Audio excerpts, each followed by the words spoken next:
What's up, my car loving friends? When I picked this car up, it was of course running and driving. It was in great condition, or so they said. I did get a chance to drive it for about 5 minutes, and it did have issues. It didn't idle properly, but it seemed to run just fine. The engine seemed to work just fine. And other than the danger of driving it home because the brakes were horrible and the tires were really bad, we kind of decided to trailer it home. But we did make the effort to drive it a little bit before we decided to trailer it. And at that point, not only was it not idling, but it also suffered a serious loss of power once we got the car up to running temperature, and it just kind of bogged down and didn't want to do anything. And that's when we made the call to go ahead and just trailer it home. So I probably didn't even drive this car more than maybe 5 or 10 minutes when we picked it up. So when I got it home, I wanted to address a couple of the safety issues, which were obviously the brakes were the big one and the tires. And I addressed the brakes right away, as you've seen in the other video. So this was the first time I actually had the opportunity to drive the car in relative safety once I brought it home.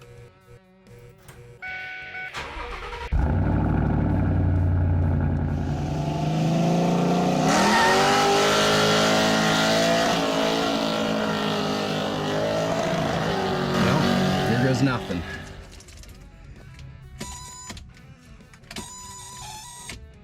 Literally nothing.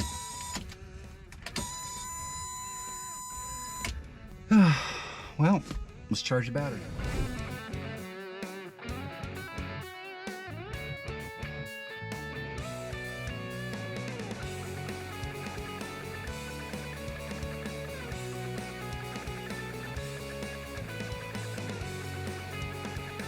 Well, let's give this another try.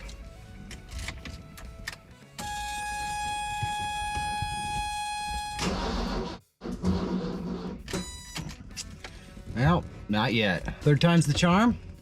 I guess we'll see. Third time is the charm. Nice. Well, let's see if she drives.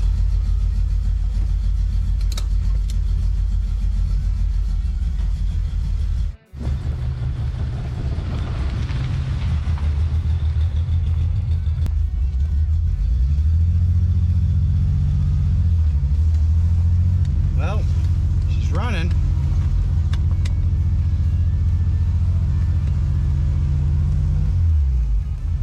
We got second gear.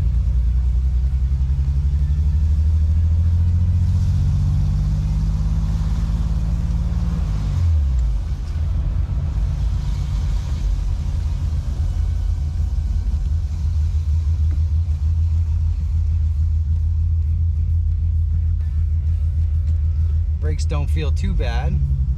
Probably could stand to be bled again. Third time.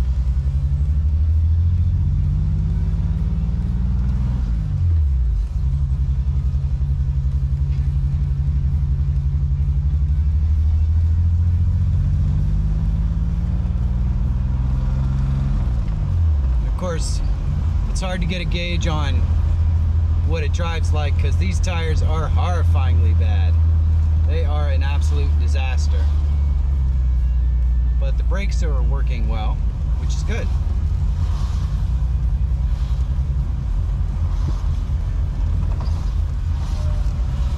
No major squeaks or rattles. The whole entire drivetrain is a little weird. It feels very lumpy. I'm not totally sure that we're running on all cylinders. But I will say this, it is freaking hot today. It is absolutely hot.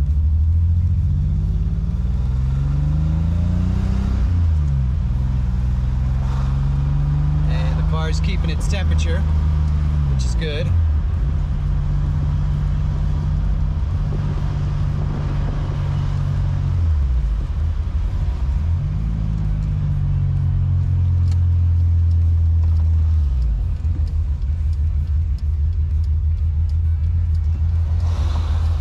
At least it seems to be keeping its temperature.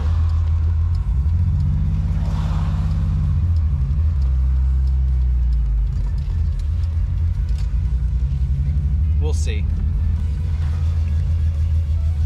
Car's been idling now for about 20 minutes.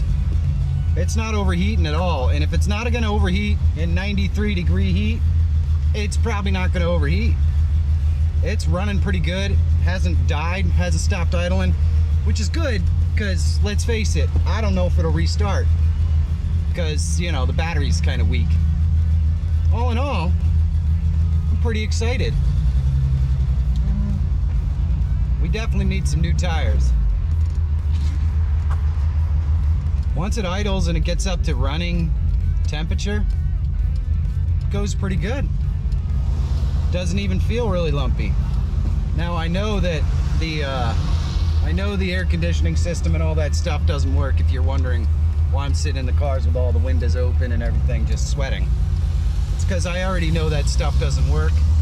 It all runs on vacuum, and the vacuum pods are 28 years old, so some of them are spent. So we're gonna rebuild the ones we can, we'll buy the ones we can't, or I'm thinking it's possible we might actually just replace the air conditioning system if I can manage to get something that actually functions with the air conditioning system controls. We might replace it with one of those aftermarket ones. We'll see what happens, but I really want to have the original controls and I want to be able to use those. So if I can't do that, then I'm probably not going to do that.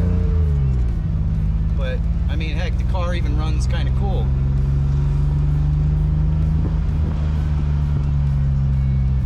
It's actually running pretty good.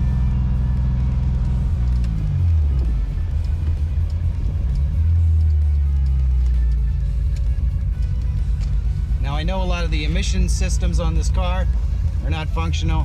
I'm pretty sure the catalytic converter is gone. It is not a speed demon by any stretch of the imagination. I think when this was new, it only had around 200 horsepower. So, you know, this is a highway cruiser. This is a car that you could get on the highway 75, 80 miles an hour, and you're not gonna feel a friggin' bump, and you're not gonna hear anything outside either. It's solid as a rock. And, you know, that's kind of why I got it. Now, that doesn't mean that I'm not gonna make it faster, and probably lower it, which might damage some of the ride quality. Yep, I think we're going to need to do some plugs and wires, and this is actually a fuel injected car, which means we could have a funky injector or something like that.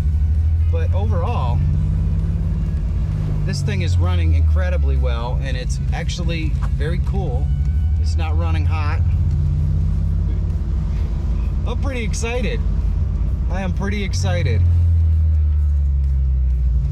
I might actually get an air shock suspension to lower the car, or to be able to set my own personal ride height, since I'm not going to be tracking this thing, and it's just going to be something that looks really good. It's fun, it's enjoyable. I want it to be maintainable when I move it on to somebody else, but I also want it to look good. So we are probably gonna maybe do a little bit of playing around with the suspension, see if we can get it lowered down. But man, this thing goes pretty nice.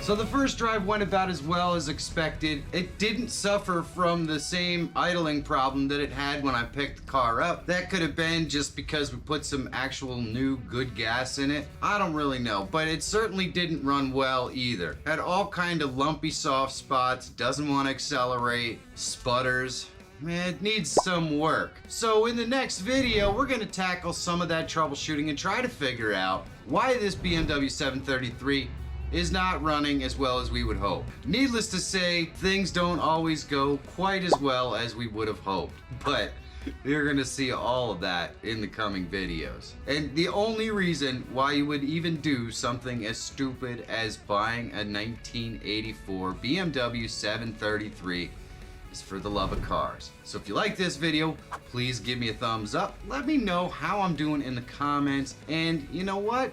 Why not subscribe if you're not already? It really does help me continue to make videos like this one. My name is Michael Fire Jr. and this is For the Love of Cars. Why else? So go out there and drive your car.